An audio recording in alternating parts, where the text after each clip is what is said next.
Sardines for 3 days? Why would a doctor recommend that? Let's start by covering the benefits of a sardine. Sardines are so nutritionally dense that you might be surprised to see all the stuff that we've got packed into them. My friend and colleague Judy Cho did one of the best infographics on these sardines. Her infographic shows that it's high in omega-3s and vitamin D and E and the kind of calcium that's super easy for your body to absorb, along with the important minerals that are tucked into these little special fish. Let me just brag on how good those omega-3s are for you. They're good for your brain and your heart and your overall health. By increasing those omega-3s, you decrease the risk of anxiety and depression by about 20%. The more you increase those omega-3s, the less you have of omega-6s sticking around in your body. And I mean sticking around. They cause an inflammatory response when they have no omega-3s to fight against. So keep those omega-3s high and those omega-6s a little lower by eating these small, nutrient-dense fish. As soon as I convince people to eat them, they start pushing back about, what about all the toxins in those fish? Here's the rule, folks. The smaller the fish, the smaller the risk of mercury. When the regulators came up with the guidelines on how much mercury should we be eating, they used one of the most conservative approaches, almost to the point where they make it impossible to have a mercury toxicity. For example, the recommendations are that you would have to eat 800 ounces of salmon per week to get close to that mercury risk. And what that means actually is you would need 1,000-fold times that to actually have a true risk of mercury poisoning. That's 800,000 ounces of salmon. The point is, you would need to eat so many sardines to get a mercury risk that it's not physically possible. The second thing people chirp about is a BPA risk, because inside the can of a sardine is a plastic lining, and indeed there may be a slight amount of BPA in there. I am not worried about that in my diet, but if you are, you can buy the sardines found in a glass jar. All right, so the first reason you should eat sardines is they're so stinking nutritious. But the second reason you should eat them is because it's really hard to overeat sardines. Let me explain. First of all, sardines come in a very convenient prepackaged dose. Yeah, each can is its own serving, and if you're like me, you can eat it right out of the can. The second reason that sardines are really hard to overeat is that they induce satiety. Yeah, when you eat that fatty protein little fish, it surges the fat-based hormones that are in charge of suppressing our appetite. It surges things like cholecystokinin, peptide YY, and your bile production increases. The bile emulsifies the fat and protein in that fish and allows you to absorb it. If you don't produce enough of that bile, you will indeed burp them up, but it gets better each day that you do it. Today's production of bile is linked to how much you produced yesterday. So each day of the challenge, you will get much better with this side effect. By the end of this challenge, your system will be in full force. You'll be better satiated from smaller amounts of food, thanks to your hormones, and you will not be burping them up. So the final reason that I like to brag about these little fish is how well they surge your ketones by the third day of eating them. Yes, we talked about those omega-3s earlier, and indeed they are jam-packed with those omega-3s. Once they're getting emulsified by bile and absorbed better, turn into ketones. And a wave of ketones shows up by the third day. When I'm trying to give that same euphoric feeling, or said another way, when I'm trying to give a metabolic workout to my patients that aren't so healthy, I use sardines. And by the third day, their ketones are the highest they've seen them in months, and their blood sugars are the lowest. Okay, so let's get to the good stuff. How do you actually do this? For starters, you'll hear me talk about this as calling it a sardine fast. It's not technically a fast. A fast is when you have salt and water only. So unlike a fast, where people usually start the timer when they're done eating the last meal, I don't start the sardine challenge until you have the first bite of sardines. I also don't let you end it without eating the last can of sardines at the 72nd hour. I've helped hundreds of people through this sardine challenge, and I remind them the purpose of this is to deny food when you're bored or when you're just eating because it's a social thing. I want you to only eat for substance. And if you can't get past the flavor, I do let them add some hot sauce. I let them fry them up in a hot fryer. The crispiness can help a little bit. I think it's important to add pepper. You can even add a little mustard or a tiny bit of relish. Just really make sure that there aren't any carbohydrates in there. We are trying to stick to food that is a high nourishment and for that purpose only. It is a time of denial. The length of the fast is 72 hours. That's from the first bite to the last can of sardines. During that time, there is no eating window. Whenever you feel hunger, eat. I don't care if it's 3 a.m. Get up, eat the can of sardines. I recommend you don't do this alone. Yes, bring a friend with you on this sardine challenge. The support is welcome, but the positive peer pressure is also a way to get you all the way through the 72 hours. You want to use their disappointment to help you. Be sure you're checking your morning fasting glucose and your morning fasting ketones. You are going to be amazed at what your numbers are the day after your 72-hour challenge. If you want to find out my personal reasons for doing a whole week of sardines during a time where I needed less choice and less stress, check out this video. It's pretty entertaining. Well, hello everyone. We are live here on the Dr. Baj Show, adjusting a couple of these things. Welcome to Tuesday night. It is the real live deal. We are live and in person. We are totally talking about something really fun that I have learned over the last 5 weeks, but really drove it home over the last 2 weeks. And it has been a huge amount of chatter on the Neurons page on Facebook about what we learned inside that course. And I have a bunch of people asking questions. So I'm going to use some case studies to teach you what I learned and what many of the people learned while they were in that Dr. Baz show. So give me a thumbs up if you can hear and see me, because that's always not a guarantee here on the show. Welcome to the traditions of the Dr. Baz show. We're going to start with, before I get into all that other stuff, I'm going to be real and check my numbers. We are looking to unpack several of your questions tonight, so please give a thought to any questions as I start to explain this that you want to hear answered. And I have some great helpers in the background helping select the questions that look like they would be answered, that they match with this conversation. And we will get as many of them answered as possible. I hope that the cases I've selected will do some of the teaching. Again, they really taught me. So as I look at my glucose ketones, I am going to say that, yeah, this fast has been not my favorite fast. So 2.3 on the ketones, 83 on my blood sugar. And I have been just struggling. I really want to eat. I'm hungry. And it's not been the perfect fast for me, meaning I had a little bite of something last night, which I'll tell you about in a little bit. But before we get into that, there are a couple of announcements I have. I have a really fun thing that I want to share that I am definitely, I really want this guy to win.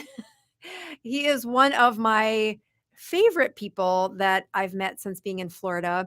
He leads the children's home that has been a big part of my feeling really like I'm part of the state of Florida. I think you become a part of a community when you are serving in a community. And this children's home is the best example about how to help kids that are in a stage of life where mom and dad couldn't example for them what a family looks like. And their children's home does that. When I went to Honduras this summer and took my sons, they translated for me while we served a medical mission trip. And the place we stayed was this same children's home organization in Honduras. So we got to stay at an orphanage there. We were safe. This gentleman named Matt was a big part of helping me get back to something that I've really missed, which is the service work with my kids. I will tell you, raising children without entitlement in this generation is not easy, but I think acts of service where they get to see behind the closed doors of what mom does for a living. You can't exactly do that in a clinic here in the Western world, but Matt helped me do that with my kids, which is a super gift. So, as many of you know, I've been sprinting for the last 5 weeks, getting ready for a course, delivering a 21-day metabolic challenge, lifting 200 plus students through a metabolic kick that really fascinated me, but definitely wore me out. And I have been looking forward to my rejuvenation, which is a small lecture to help out Matt and his team for helping the Florida faith leaders. So I think my team has this link. Actually, I just put it in there too. In the show notes that I have donated my time to be part of this, but I'm also attending as an attendee for the whole time, because last year it was one of the best places where I got to fill up my spirit and really reset for what do I want, how do I want to lead in the next year. So Matt and his organization were a big part of my welcoming to Florida. There is a very special event that I will be leading on Friday, which has to do with like a coffee with Dr. Boz. So if there's only 8 seats that are allowed to do that, and I think only 3 of them are taken. So if you sign up and you choose to have coffee with me on Friday, it is in Orlando. It's a short notice. They were going to close sales last week, but the hurricane changed a lot of what all of us did here in Florida. So they have extended the time a little bit longer. And again, if you're anywhere near Florida and you're looking for just a great way to learn about how do you as a mom or a dad or a leader of a company, how do you reset? This workshop is one of my favorites. So one of the lectures I'm looking forward to is the leader of the Ritz-Carlton is going to speak about his journey through leading a company into such an amazing legend in our communities. Anyway, so I will be there. If you want a little discount, type in Dr. Boz. I think that gets you, I can't remember if it's 10% or 15% off of the ticket prices.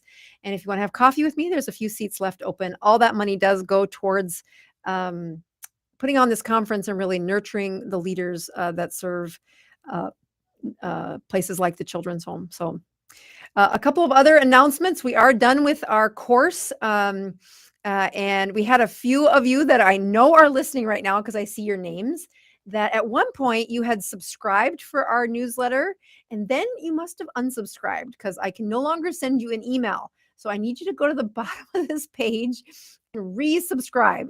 Put your email in there. When I go to send an email to you, it's bouncing back saying they have unsubscribed from your channel. And you were part of my course. You were part of this 21-day course. So you have unsubscribed, I don't know, in recent days, apparently.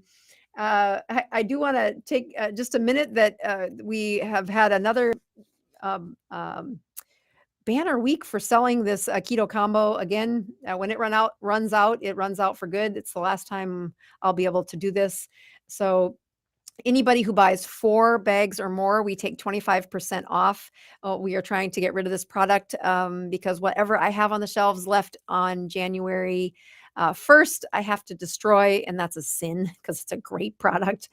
But that's what happens when you do not promote the sales of your products enough. So lesson learned. Anyway, I do want to take one moment to give a review for, I think this one is Keto Workbook. Again, we lifted a lot of these folks across several thresholds in the last 21-day challenge, and several of you bought the workbook for the first time and were able to say, yes, these are the step-by-step instructions. Meg M wrote in and said, if you're serious, this is a great first step.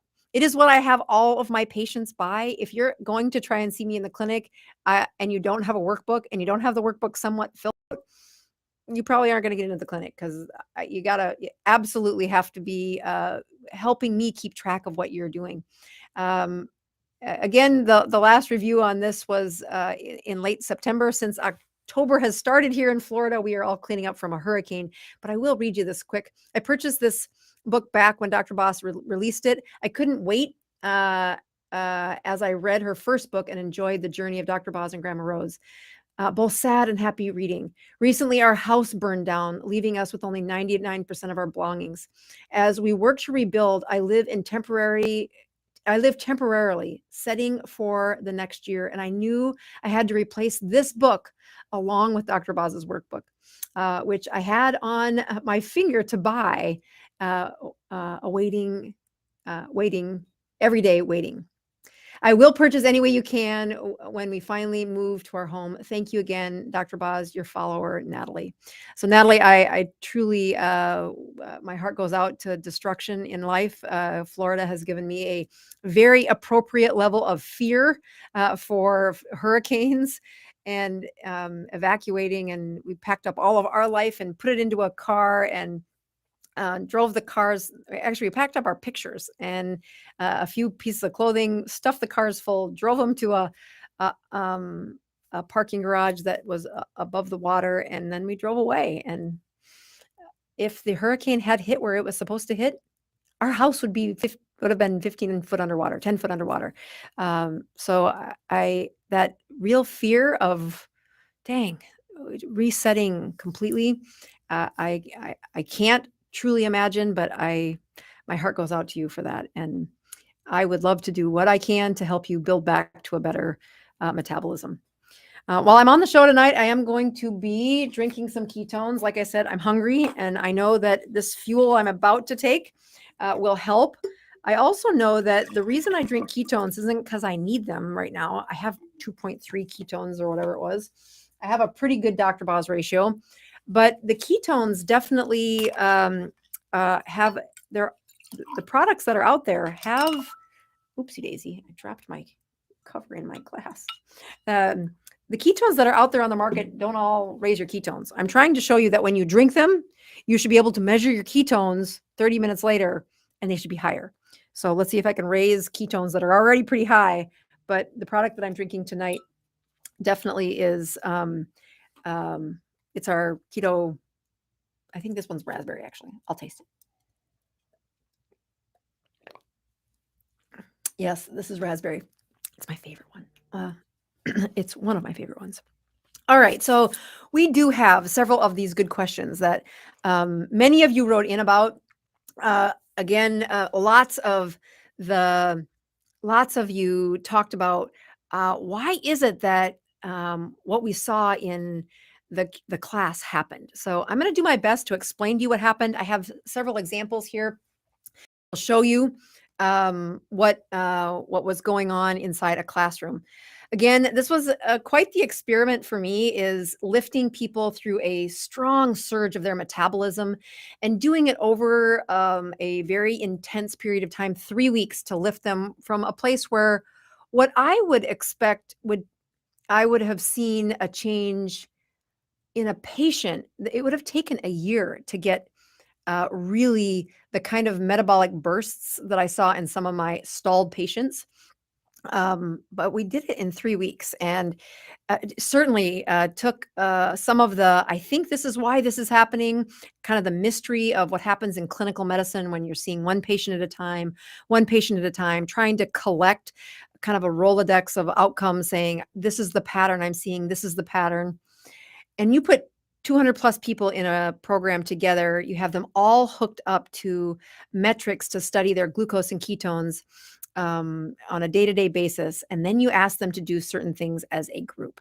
And wow, my mind was blown on how impressive that, first of all, the learning curve was for me, that, it is what I've been seeing. This is what is happening. And I have some theories to try and answer questions about what happened. So let me start by showing you a couple of great examples. And I'm going to use one of the dashboards that we used within that the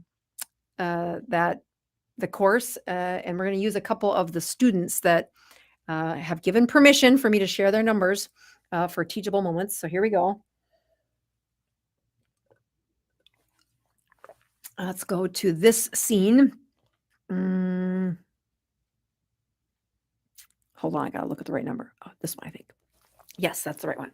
Okay, so here is a dashboard, what I would say. And when we were in the course started on September 12th. So here is the September 11th, the day before the course started. Now, the great part about synchronizing data with patients in the 21st century is we can retrograde look at some numbers. So I've selected a 28-day range from today, so it's looking backwards for 28 days. And even though this student wasn't in the course at this time, her data synchronized with our dashboard. So on September 11th, her glucose was 98 and ketones were 1.2. And you can see that on the first day of the course, her sugar was still about 107. We asked students to take this first thing in the morning, really looking at, we want to see how high their cortisol goes in the morning. What does it raise your glucose? We want to see what your ketone production is doing during that cortisol rise in the morning, during that glucose surge in the morning. And again, this is first thing in the morning, like we labeled it TOT, tested on toilet. um, uh, so the next day, 13th is 109. The course is just starting at this point, really kind of getting everybody synchronized. 14th is when we put in the first, we actually synchronized everybody's data. This is where I want you to pay attention. So on September 17th, it was the first day, and some people started a little bit early. So this is the 16th. It might not be synchronizing just right because that surge in ketones happened when this patient, and you're going to see two others, did a sardine challenge. So they were told that, yep, we are following your numbers every day. We are looking at your metabolism, and starting at noon on Sunday, even if you're a faster, somebody who is routinely fasting, we want you to only have the food of sardines for the next 72 hours. So from noon on Sunday to noon on Wednesday, if you get hungry, I don't care if it's 3 o'clock in the morning or if it's middle of the afternoon, you're allowed to eat as many sardines as you want to. And we're going to see what your glucose does and your ketones do. So you can see that his ketones shot up to 2.4 and his glucose down to 83 there. Again, about the place it had been. You'll notice that glucose went to 86. I think this is the fast was broken on the 21st. So I'm not sure if he did the challenge all the way. I think this one, let's make sure I know who I'm talking about here. Hold on one second. Let's try to not show their names on live television. One second while I look to see. Okay, yeah. Okay, they did do this right. I know who this is. Okay, I'm gonna try again here. So yes, that sardine challenge started on the 16th. It burst those ketones up to 2.4, and I know this person quite well. That's not normal for her ketones to be that high. And then her glucose, again, 86 and ketones down to 1. And this was a day after she had broke the fast for her sardines. When you come the following week, when she starts this will be what we call a water fast. So we have them surge, watch what their glucose does, watch what their ketones do during only a sardine fast. We saw a remarkable surge in people's ketones rising. You can see her glucose didn't spike. It really stayed stable. I would actually check her glucose meter. It's a pretty well, actually, it's pretty good variability. When it got over to her water fast only, where she ate nothing, check this out. She started that on the 25th. So here is her ketones at 0.4, and this is again the morning of eating nothing. So then she gets to 24 hours in, her sugars have dropped a little bit. Again, first thing in the morning, ketones at 0.5. And then by the end of the second day, she's got a glucose of 96, ketones of 1.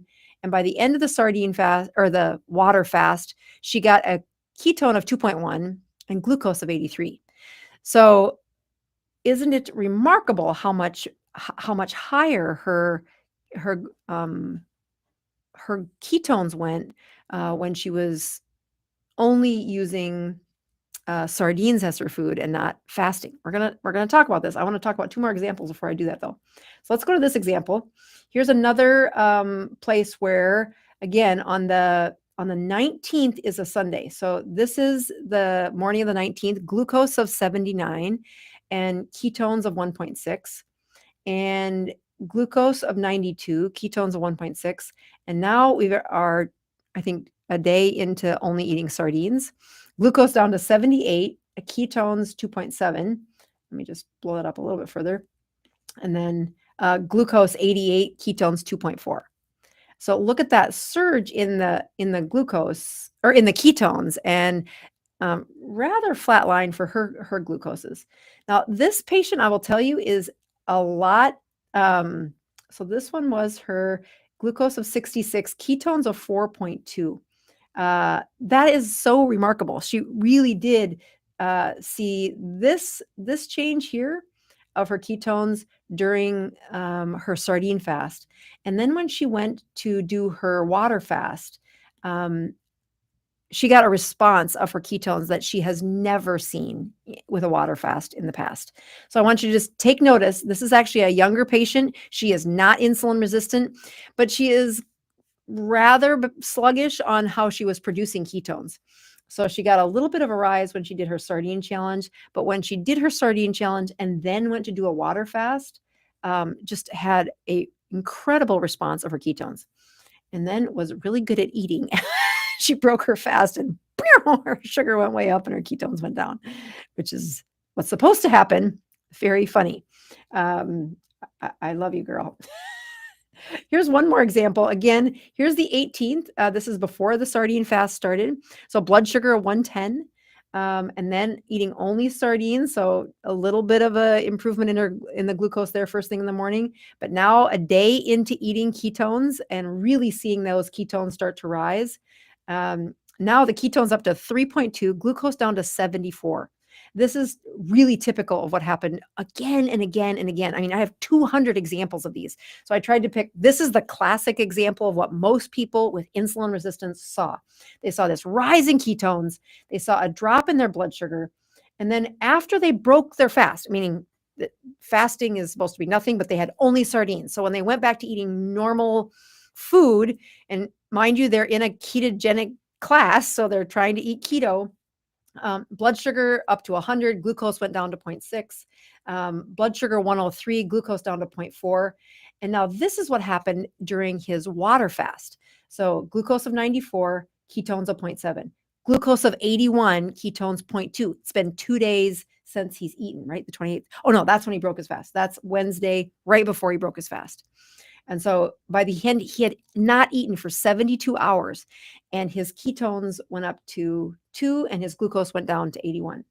So again, this was after the day after breaking his fast. Glucose now down to a really good level, even though he ate the day before, and ketones down to 0.7. And then this was the last time he checked before we stopped synchronizing.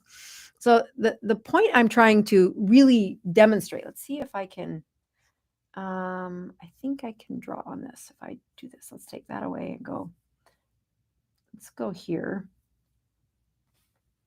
and see if I can draw on this. So I just want to just make sure that you see what I'm trying to demonstrate here is that on the 19th, this rise in ketones was when he was only eating sardines. This rise in ketones is when he was eating nothing. And this is how high it got by the end of 72 hours of eating nothing. This is when he was eating those fishies. Okay. The glucose and its response, let's just change the color there. The glucose and its response did go down during that sardine fast. The glucose also went down during his water fast. And this pattern of a spike in glucose or a spike in ketones and a slight reduction in glucose really is a priming of what we saw almost universally throughout these patients that were insulin resistant. In fact, I would tease them that if they were insulin resistant, it is very likely that they would see a better response in their sardine challenge than what they were getting in their water fast. That if they wanted their water fast to look better, they should prime their water fast with a sardine fast the week before.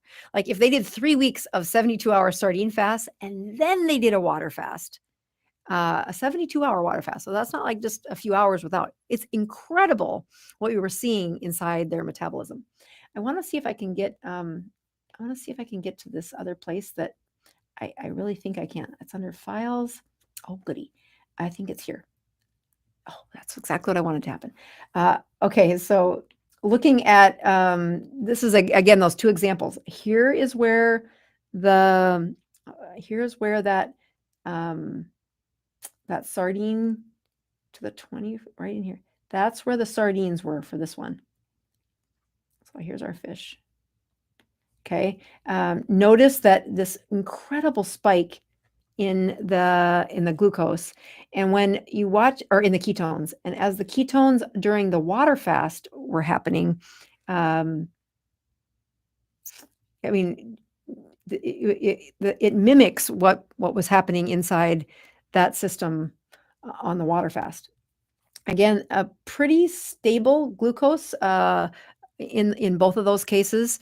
The first thing I actually found in one of the students was that their meter needed to be calibrated. Their glucose meter was reading too stable for the dynamic changes that were seen in their ketones. In fact, I've really been impressed with how the accuracy of comparing the ForaCare versus the Keto Mojo, and how that blood sugar is actually more accurate with the Keto Mojo than it was the ForaCare. And when I compared it with the local lab, I'm finding that it's not just a data point that they're using for marketing, that the Keto Mojo has a higher accuracy for matching glucoses than the Keto than the ForaCare did. So wait, there's one more. I just want to make sure that you see this, because this will really come home when I do this. So here again is this 18 is where that's where the sardine chat. So this is really where she started eating sardines, is right here. Like this one is not sardines, this one's sardines, this is sardines, and this is sardines. And this one is where she did the water fast only. Okay, this student right here is not insulin resistant. She had sardines and she sees this rise in her ketones with a pretty stable glucose. But when she went with water fast only, her ketones shot way up, and again, pretty easy control of her blood glucoses, not dropping too much. So when I look at the pattern, let's see if I can summarize this, because I'm doing a lot of talking without saying what was going on in my mind. Okay, so when I look at the dozens of over 200 people who did this sardine challenge, and said, okay, when I knew their backstory and I was looking at their data, you could see when they were insulin resistant. And those are the people that write in and say, Doc, my ketones are 0.4. My ketones are 0.5.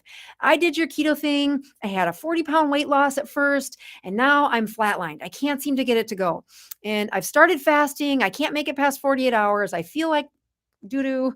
I started drinking ketones because I'm falling off the wagon. My body hasn't seen a ketone in, a month. And truly, taking the ketones in, do not let your cells go without the ketones if you're in a rut. But I am going to push you to say, if you want the best hack, and I had a little bit of confidence, probably 36 patients that clearly they were in a rut. I've said, I need you to only eat sardines for 3 days. And they would poo-poo and say, I don't want to do this. I don't want to eat it. I don't like sardines. I'm like, just shut up. Do this for 3 days. You can do anything for 3 days. And by golly, you would see those ketones rise.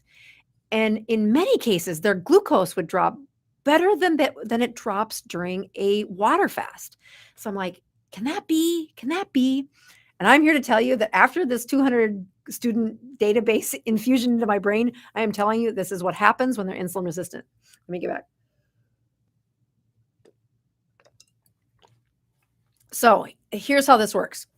In an insulin resistant patient, they have a huge storage bank of their glycogen that is filling their liver, and it's filling their muscles. And when they first go on that ketogenic diet, they do lower those carbohydrates, which lowers their insulin, and that will release a crop of glycogen that has been under storage because you cannot release glycogen in a high insulin state. So they drop their insulin only a little bit. Their level of insulin would still be really high to my body or somebody that has not been overweight for a few years. But in their system, they went from an insane amount of insulin to just under an insane amount of insulin. And when they dropped that insulin by an inch, they dropped it by some, they were able to free the storage of glycogen for that layer of glycogen. It also allowed for the fat storage to release. It allowed for an uncoupling of their mitochondria, where the body was like, boy, we are having a whole lot less food come in. We are having a whole lot less glucose come in. We need to just release a bunch of energy to keep this human alive. And so the mitochondria actually uncoupled. We talked about that in the course. I'm not going to go into that tonight. And they lose a bunch of weight. And they say, oh my gosh, doc, I can eat like this forever. And I'm like, okay, keep going. When you flatline, come back and we'll adjust again. But they get really comfortable. They're like, okay, I can do this. I can get down to my high school weight. I can do this keto thing forever. And they still have pretty long hours of eating during the day. Maybe they're even at 3 meals a day instead of the 2 meals that I recommend. But whatever gets them to where they're at. God bless them. They lose a bunch of weight. And then this thing happens where the production of ketones is so stinking rare. I hear people talking about cycling in and out of ketosis. I'm like, well, guess what? Your body naturally is going to get to the place where you burn glucose for what's available in your body. That it doesn't like to hang out in this ketogenic state. Once your body adapts to it, your system is going to live with this newer, lowered level of insulin that do what you want with it. It's not healthy yet, but it's healthier than you used to be. So then they start doing things like, well, this person in my support group fasts for 72 hours, so I'm just going to start fasting. And although that isn't a bad idea, fasting for 72 hours takes some skills. They have to be able to push off the temptation. They got to be able to not bite their spouse's head off. There's just some skills that come along with not eating food, not comforting yourself with food. So maybe they make it 36 hours, and it just is barely enough to lower their glucose and maybe open up a little wink of ketosis, and then their body closes again. And so they keep trying. And in their world, fasting for 36 hours is amazing. They've never done that before. Doc, I need to be rewarded. I really have fasted I went without food from sundown to sunup for a whole stinking day. I should be losing weight. And unfortunately, it's just not enough to lower their insulin again. If I could push them to 72 hours of fasting and I could get them to do it 8 consecutive weeks in a row, all things would be better. But most human beings can't do that. I mean, life gets in the way, hurricanes show up, just stress happens. So I started saying, well, here's another way to just let's push your metabolism for 3 days. And that is this 72-hour sardine challenge where no other food. And I'm really careful to say, look, I'm not asking you to put 90% salad with a little sprinkle of sardines. I'm asking you to eat the sardines right out of the can. I want you to eat sardines only for 72 hours. And what I would see when I was first doing this is this remarkable production of ketones. And it's almost like it would prime their liver to produce ketones at a higher rate. Kind of like if they were only going to eat MCT oil for probably 3 days, but who wants to do that? No, you should eat the sardines. The sardines are better. The sardines are more sustainable. Eat the sardines.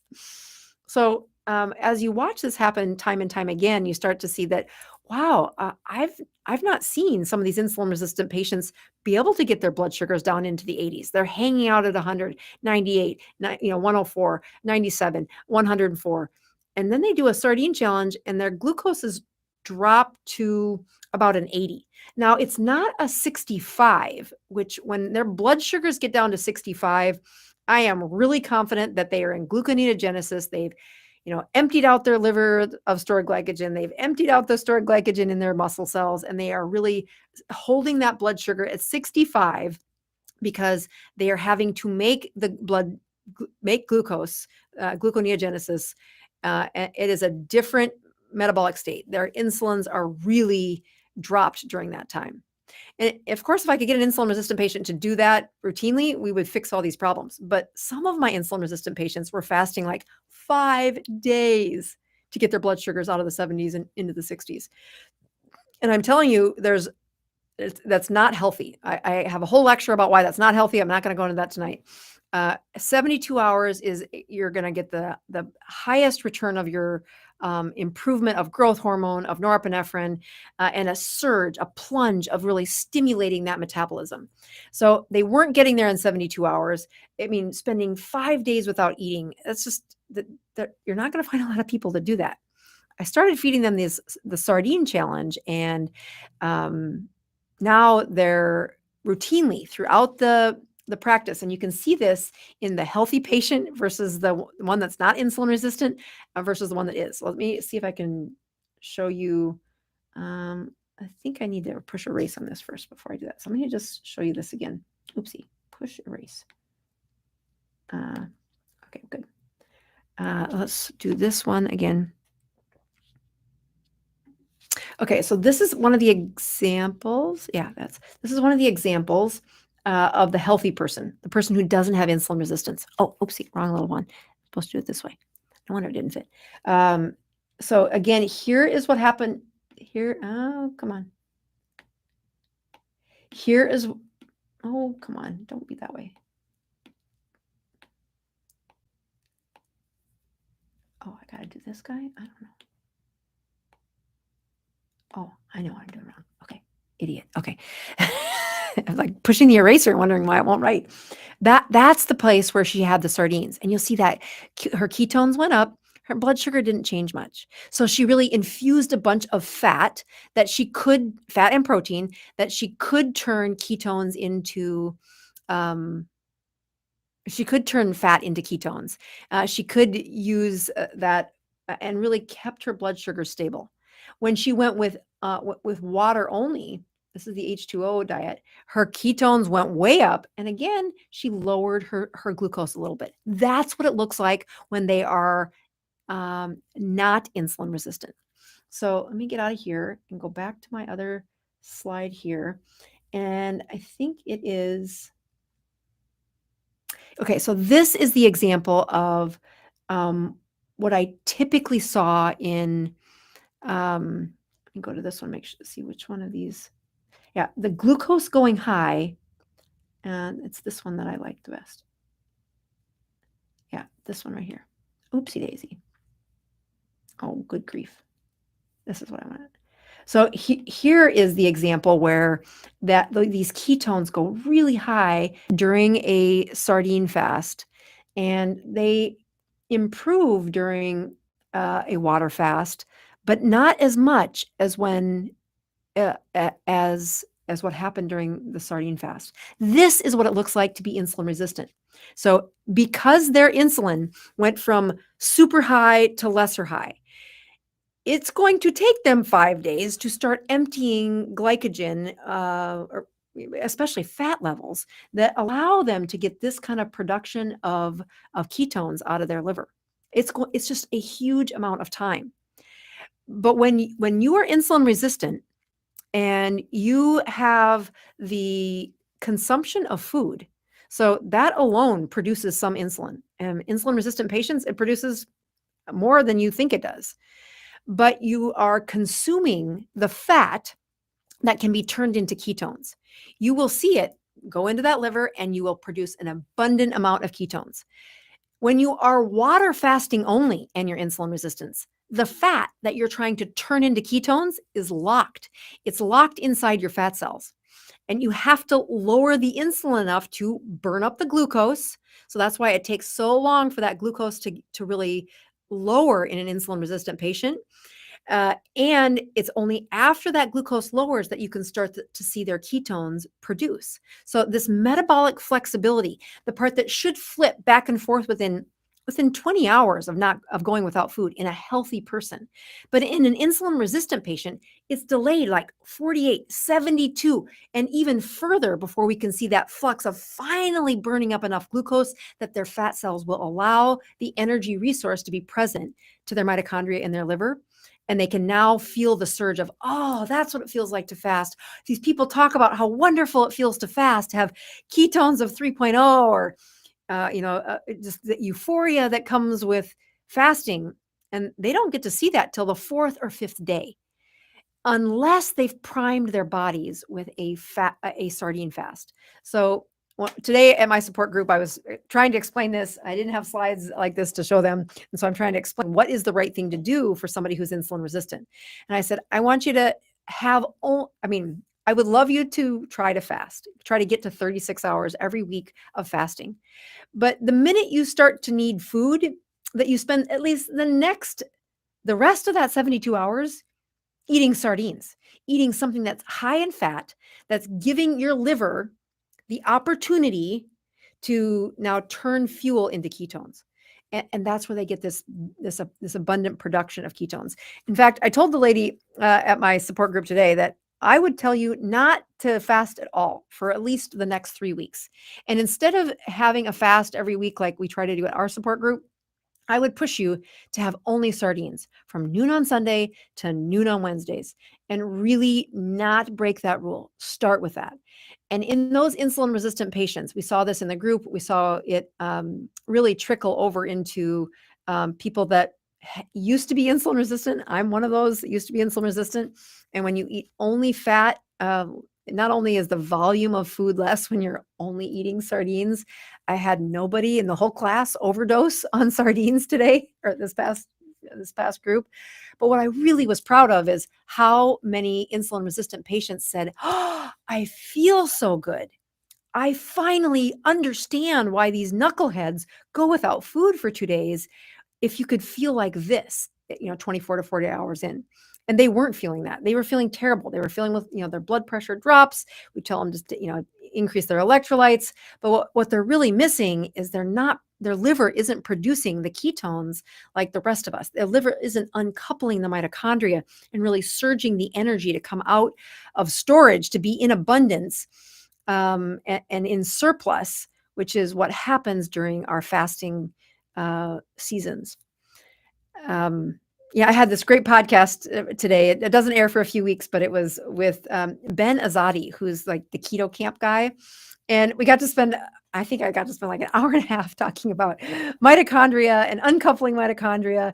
And it doesn't air for a few weeks, but if you don't follow Keto Camp, you might want to take a listen to him. He's got some really good, he's kind of sciencey like me, but has some really good life lessons that are coming along with lots of keto lessons.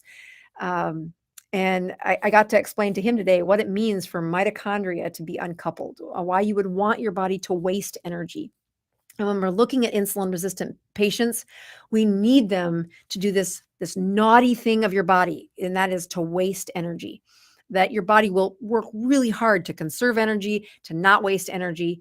But there is this magic zone when you deny it food. And in insulin resistant patients, that means you deny it carbs while feeding it a high amount of protein and fat. And there's nothing like a can of sardines to get this perfectly prescribed correctly. And as you uncouple the energy, as you uncouple those mitochondria and you waste energy, yes, you're going to lose weight, but more importantly, you're going to fuel your body with this abundant energy. And when I look at my chronic insulin resistant patients, the ones who just had too many years of high insulin, it is just such a joy to see them so filled with energy that their own body made, that it wasn't, the supplements, it wasn't, a gastric bypass. It was, no, you really pushed your mitochondria to do what they're designed to do. But because of your years of insulin, you've just had a heck of a time getting there.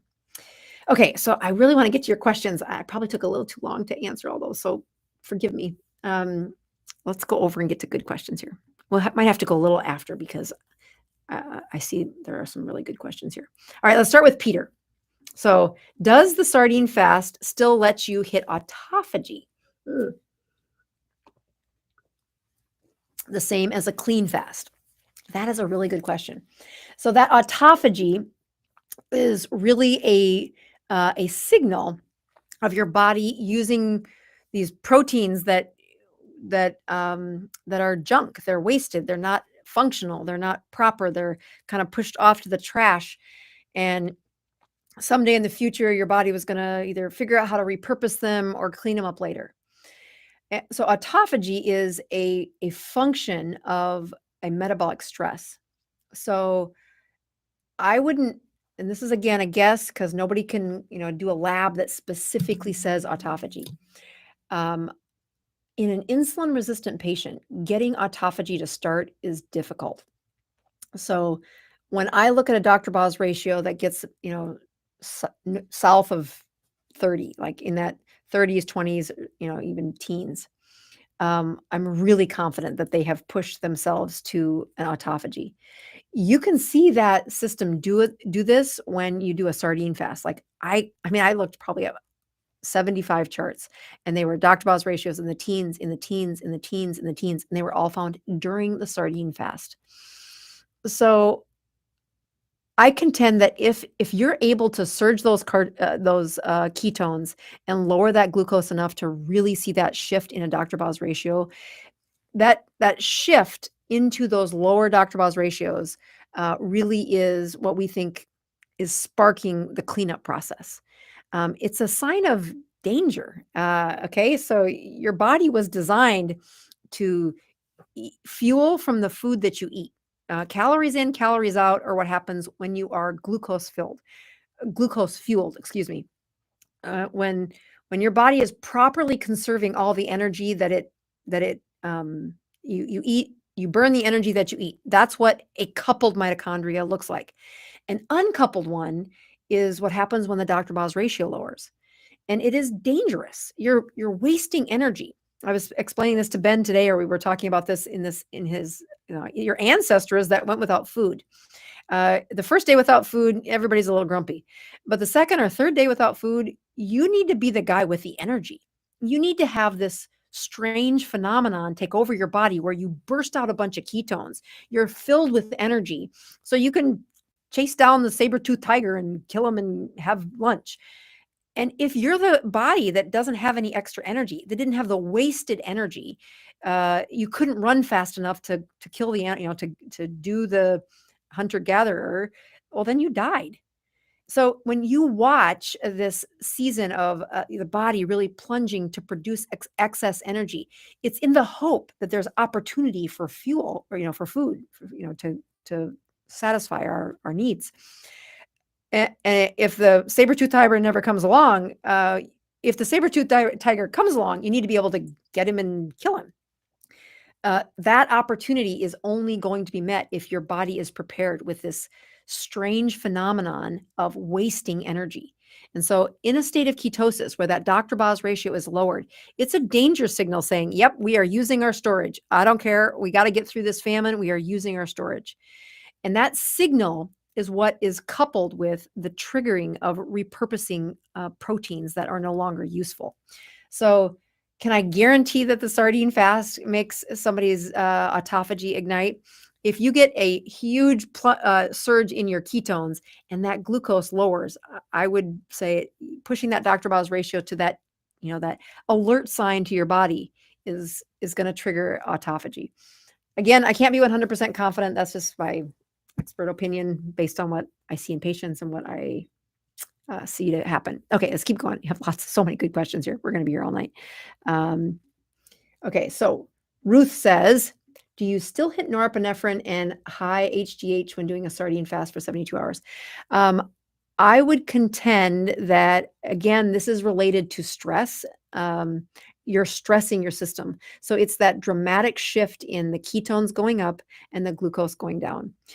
I would push people to say, if you really want the best autophagy, wrong one. If you want the best autophagy, if you want the best norepinephrine and growth hormone, guaranteed, a keto adapted system with a water fast only will get you there. What I hate to see is the people with insulin resistance trying so darn hard to get their bodies to do what their body could have done 30 years ago. But unfortunately, they have just bathed their bodies in this slimy dictator insulin. And now they to turn that stuff back on is taking it just takes so much effort. And they push and they try and they're like, Doc, I'm doing what you say, but by 72 hours, I am just beat. I'm tired. They don't feel good. Nobody feels great during the whole 72-hour fast, but it should be just a chapter of crabbiness, not a whole bunch of crabbiness that happens. Like they just don't feel well. So when I look, is norepinephrine surging? Is growth hormone surging? I like to see that within that 48 hours, they are really starting to see a rise in ketones and a drop in blood sugar. And by the 72 hours, they've got a blood sugar in the 60s. And then the ketones are they're really good. They're really dramatically better than at the beginning. So that's the best guarantee that I can see on the evidence of norepinephrine, growth hormone, and even autophagy. But I don't think it's none when you're doing a sardine challenge. It's all about what is the stress that you have put on the system to use this alternate fuel.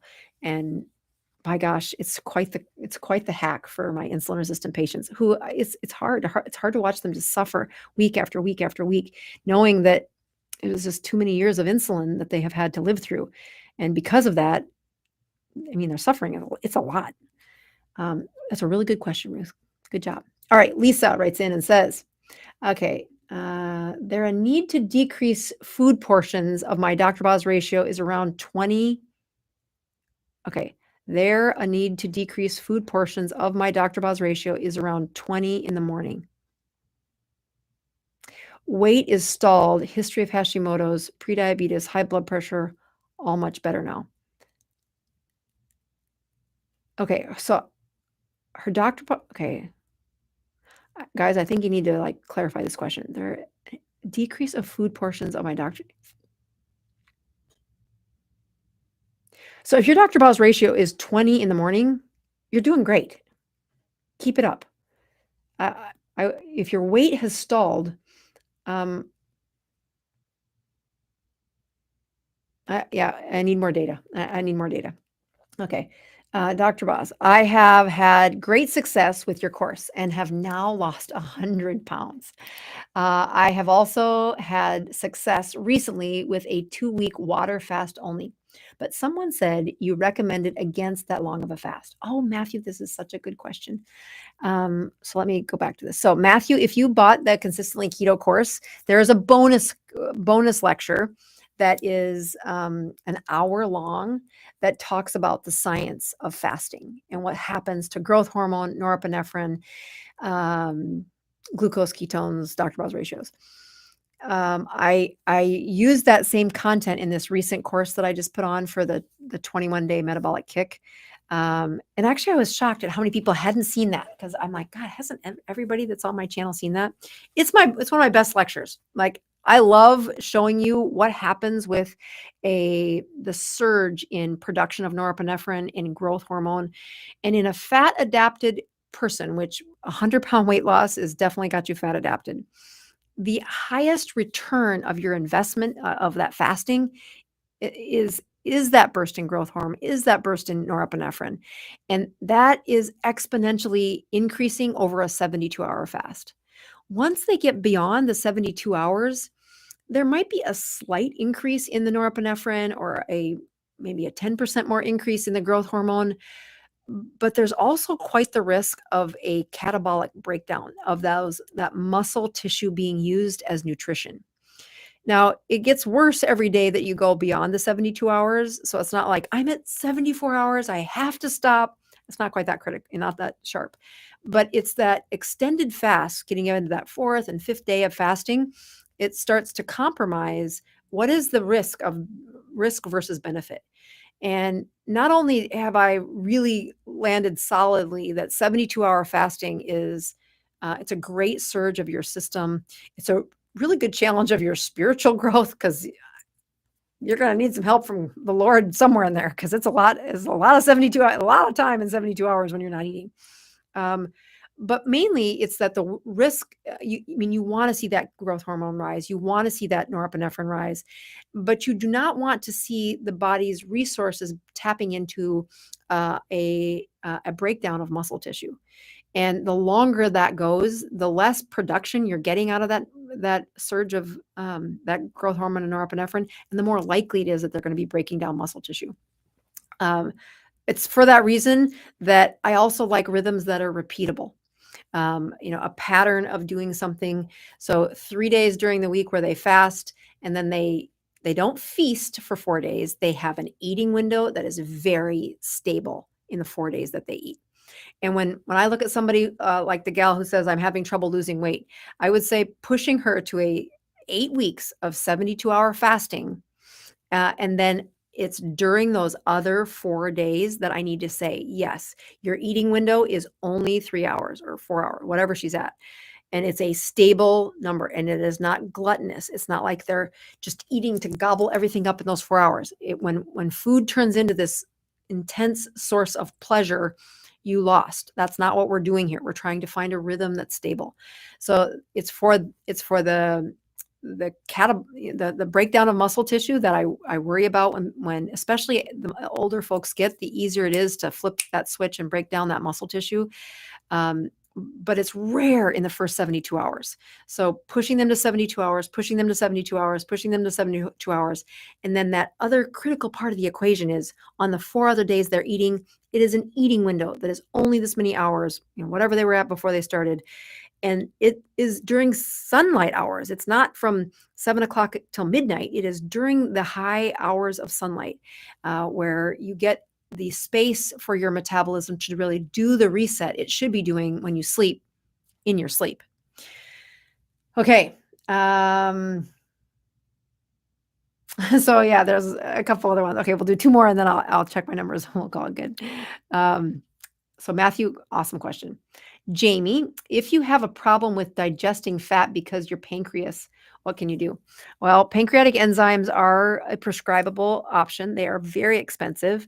I've had people who thought they couldn't absorb fat. So be sure when you're using this pancreatic excuse, and I mean that like some people say, oh, I get diarrhea every time I eat fat. I'm like, yep, that's because your gut's not healthy enough yet. It takes time to get you there. So if you truly have a pancreatic issue, first of all, let me tell you what happens with people without a pancreatic enzymes. And I use this to confirm the diagnosis. When I get a patient who's been sent to me by another doctor, they've been with another doctor and, I don't make pancreatic enzymes. I clarify to say, well, tell me what happens when you have a stool after you've had fat. And the people with true pancreatic insufficiency, not only do they talk about how their stools float, they're very full of fat, so they float above the water. But it is the most foul smelling stool ever.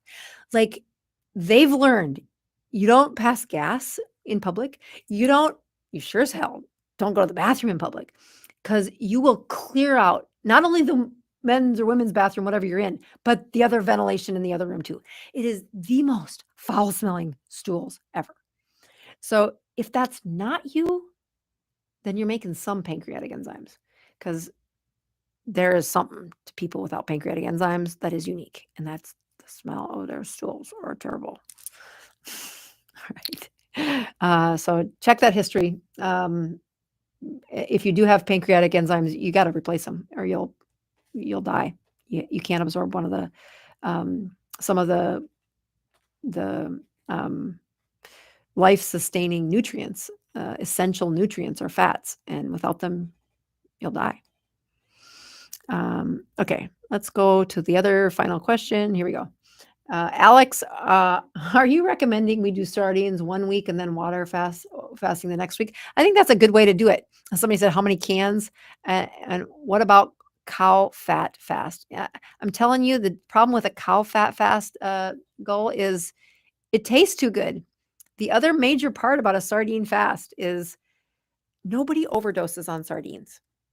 So food consumption in excess is part of what has happened to the American diet that's gone haywire, is we reward with food. We love food.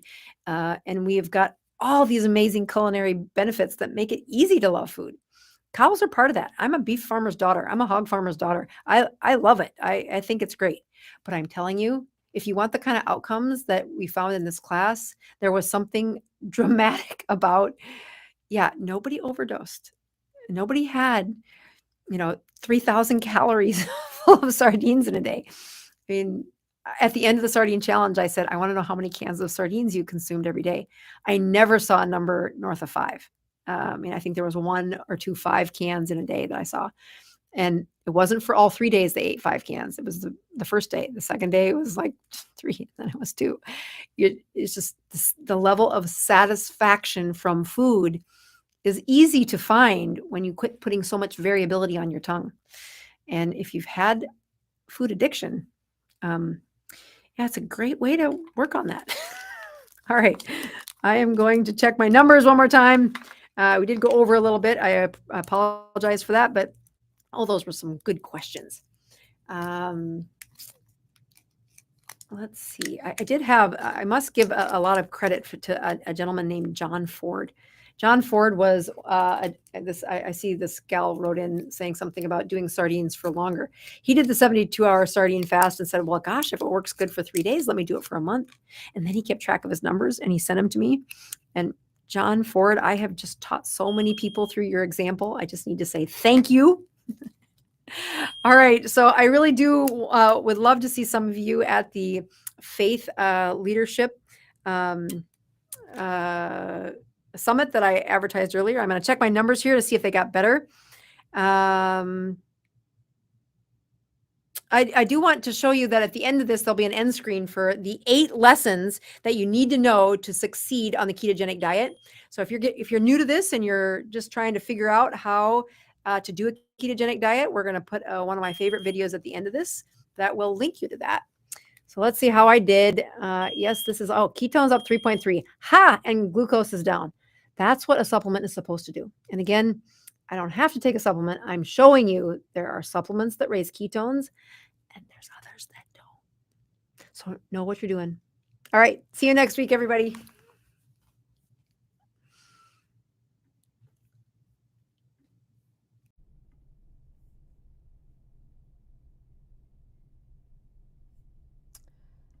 Well, hello, everybody. It is Tuesday night, and we are live here on the Dr. Boz channel.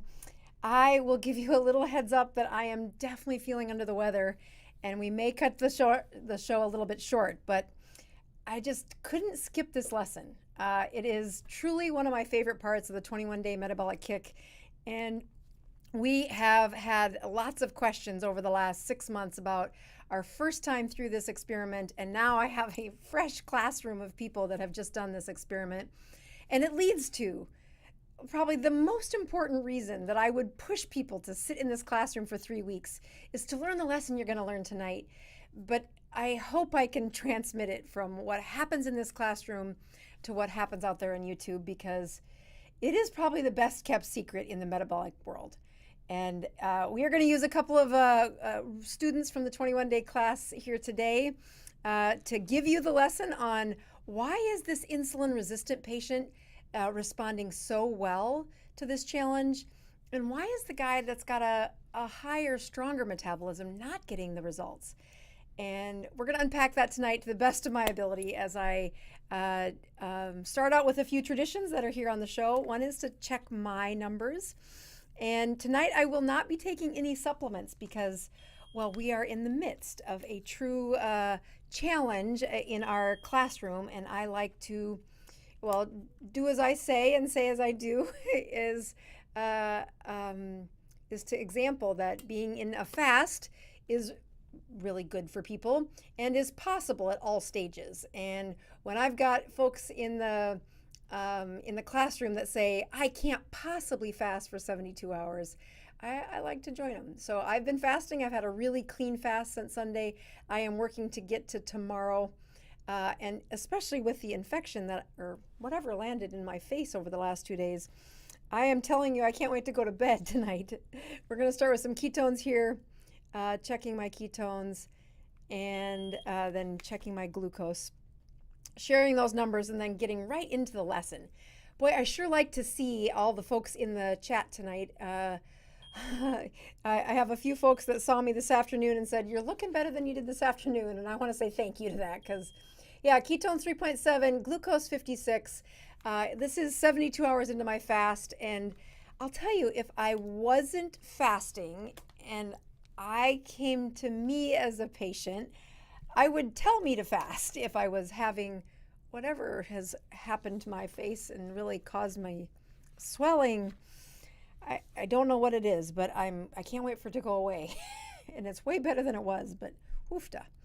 So yeah, I really want to share some of the things that have happened on this class. And it's the second time I've done this 21-day metabolic challenge. It's truly the best service I give right now. I actually had my support group this morning here in Tampa and had a gal drive over 2 hours to come to the support group that usually starts at 8 o'clock, but during the 21-day challenge, I start at 7:30 and then hop over to the clinic and get on the live and be ready for a case study that we presented today. And then spend the rest of the day debriefing with coaches, making sure all the students are well covered, and then visiting classrooms. And today I visited a classroom that, well, dang, it has so many teachable moments in it that I've decided to use part of this teaching in my live tonight because, well, it is the super secret to why people lose weight on the ketogenic diet. But it's also going to crack the code a little bit for why some people don't do so well, or they just miss a couple of steps. And you want the shortest steps, hop onto the online course. You want the hand held, absolutely. We do not let any person fail. I have every student in the classroom that I've reviewed their numbers. We truly have 100% of the people doing way better than they did 14 days ago. And we are not done yet. They have the best numbers ahead of them.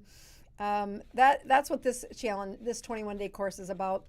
But if you want the Cliff Notes, it's in the book. Let's see, over my shoulder. Yeah, that workbook right there. That's the workbook I make all of my patients do. Anybody that comes to my support group, I say start with a workbook. You're going to catch up with us truly. Maybe not quite as quickly as the folks in the 21-day, but hardly a faster way to reset patient's metabolism. So let me explain how this works. We get people into the 21-day kick and give some really good core primary mindset lessons those first few days. And then we get everybody synced up to a dashboard. And that's how I can look at their metabolism every day that they're in the class. It is exactly what I would do if they were a patient. They're not a patient, but they are in this tutorial of a place where I can best teach them when I see what their metabolism is. And we have two extremes today that are in a classroom together, that just have provided me the best. I mean, I've been teaching this, trying to explain why it is that I really do set them up to check their numbers, create those relationships, have these awesome coaches pour into their students. And then I pour into the coaches to do a good job of pouring into the students. It really is the top-down trickle teaching effect. But then I land in a classroom today that it finally helps me click to say, how do I teach this better at a bigger scale? And so these two students don't know that their numbers are about to be shown, but don't worry, they signed a waiver that I could use this as a teachable moment. And I'm not doing it to show about the patients or to exploit their stories, but to use and show what it looks like to struggle. So I'm going to show first I've got two cases. I'm going to compare them. And I will march through the class as I show off these numbers. So let me start with saying here's somebody's numbers. And as you can see, they're, let's see if I can make this right here. How do I do that? Hold on. Okay. Apple Pencil turned on. How do I click on here and write on? I thought I could write on this. Oh, maybe I can't write on a website. This is a live website. So I'm actually looking at their data right now. So I can't write on it, but I think I can make it highlight. Okay, there we go.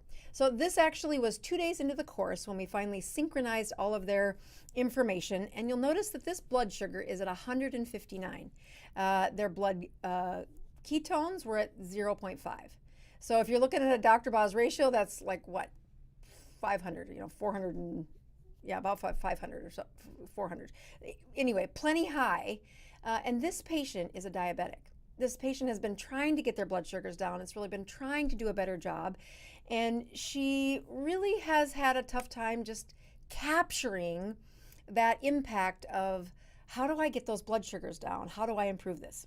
So she spends the first few days doing what we ask everybody to do, which was, set some goals and really, get their numbers synced up and learn about the other people in their class. So day number 1, her blood sugars were 159. Day number 2, the blood sugars were 137. Again, these are the sugars first thing in the morning. Is the only time she's checking with this meter. She then gets to day number 3, and that's, I think, later on in the week, probably Thursday. So the 23rd was Monday, Tuesday, Wednesday, Thursday. That was Friday.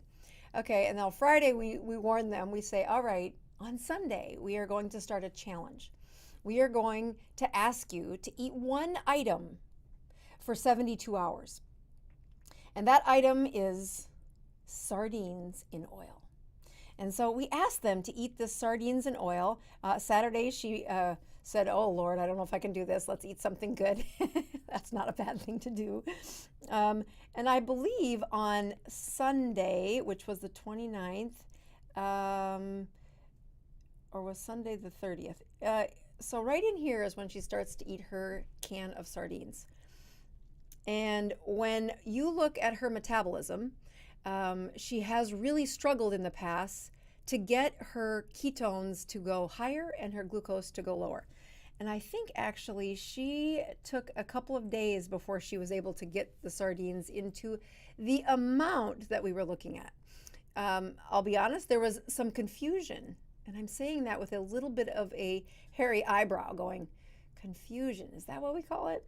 So maybe my communication wasn't clear enough, but we said, no, sardines are the only food that you're going to have.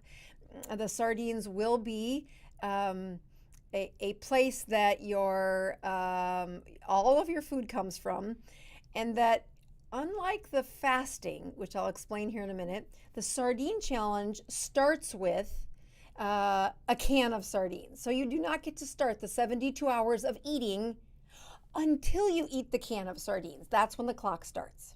Then when you get to the 72nd hour, that means 3 days later, it ends with a can of sardines. So I want you to watch that she was really struggling. She couldn't get the ketones up, and her glucose, well, it had been high enough to stop her body from producing a ketone. And she really hadn't seen them bounce off the floor for a while, despite being pretty good at keto. And now she said, all right, I'm going to do this. And I think somewhere on that Sunday, she ate her first can.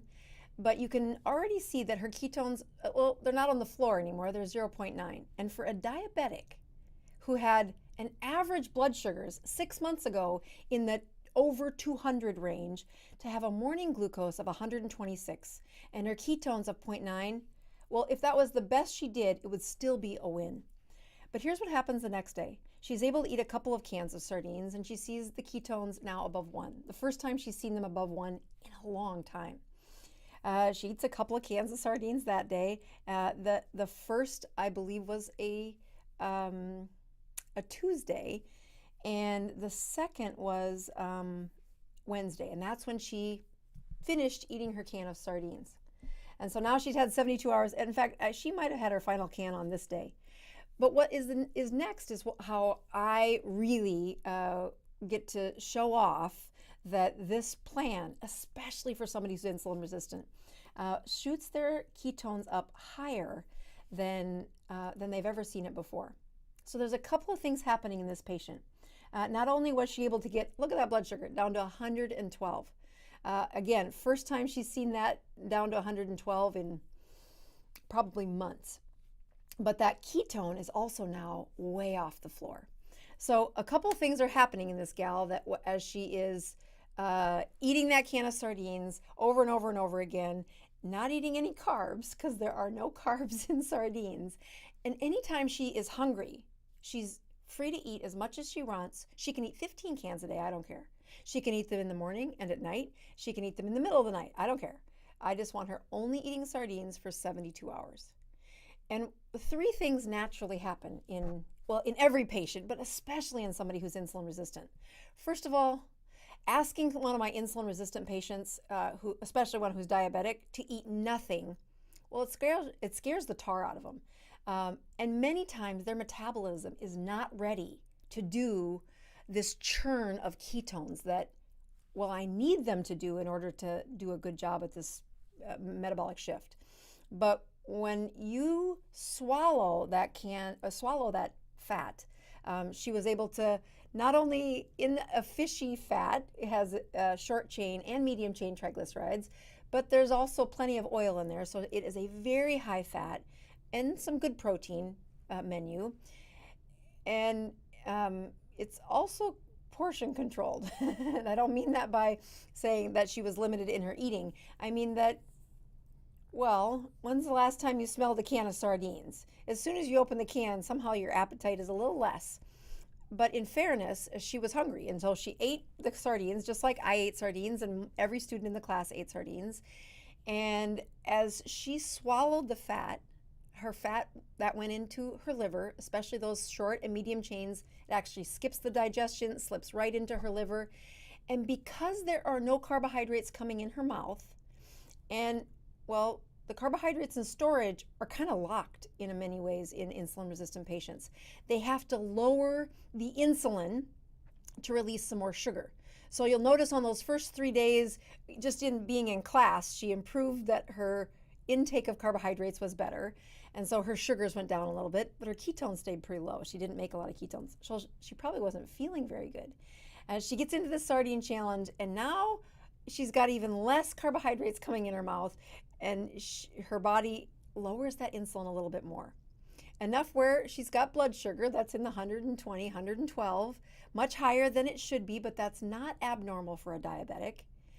But unlike what would be happening in a water fast in this patient, this fat hops into the mitochondria in her liver and outspins a bunch of ketones.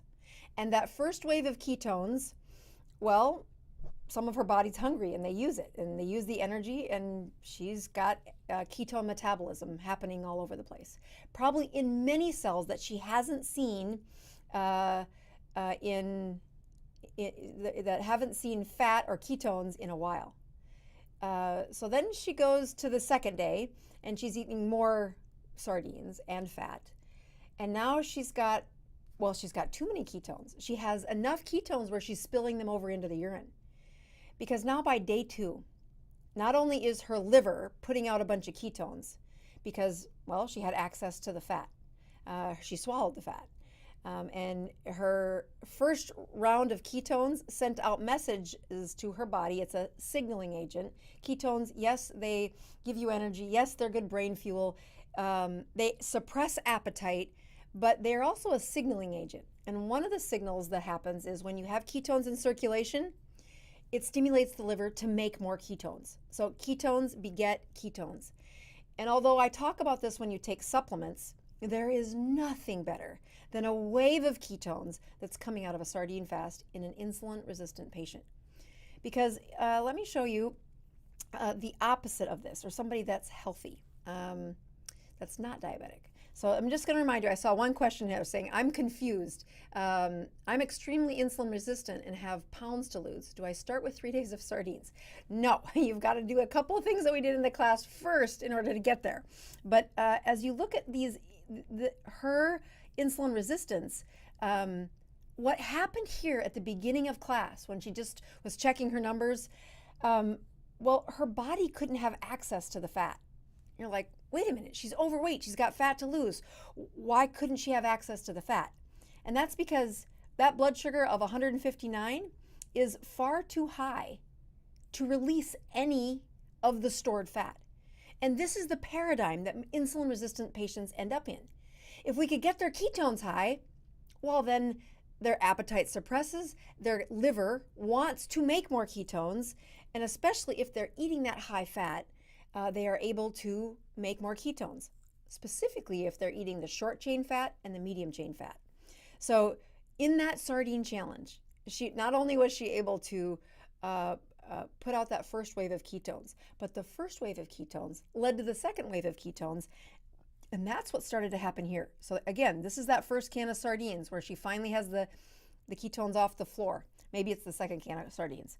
And by the second or third day of that sardine challenge, she's now making pretty good predictable ketones.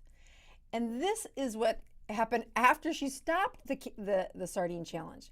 You're like, wait a minute, how did she make even more ketones if she's insulin resistant when she wasn't when she was insulin resistant, when she wasn't making any of them 5 days before? I mean, not zero, but pretty low, 0.4. So that's not going to give her much of an effect.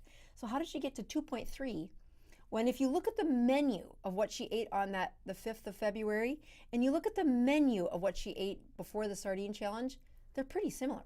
Why did one day result in this excessive production of ketones to the point where, I mean, you want to lose weight? Nothing like a weight loss plan where she's peeing out ketones, a blood glucose of 112 and ketones of 2.8. I mean, what's that, a Dr. Bow's ratio? Somewhere around 60 or something. That's great. I mean, maybe even 50. So she hasn't seen a Dr. Bow's ratio like that probably ever. And she did it with the same menu she ate a few days ago.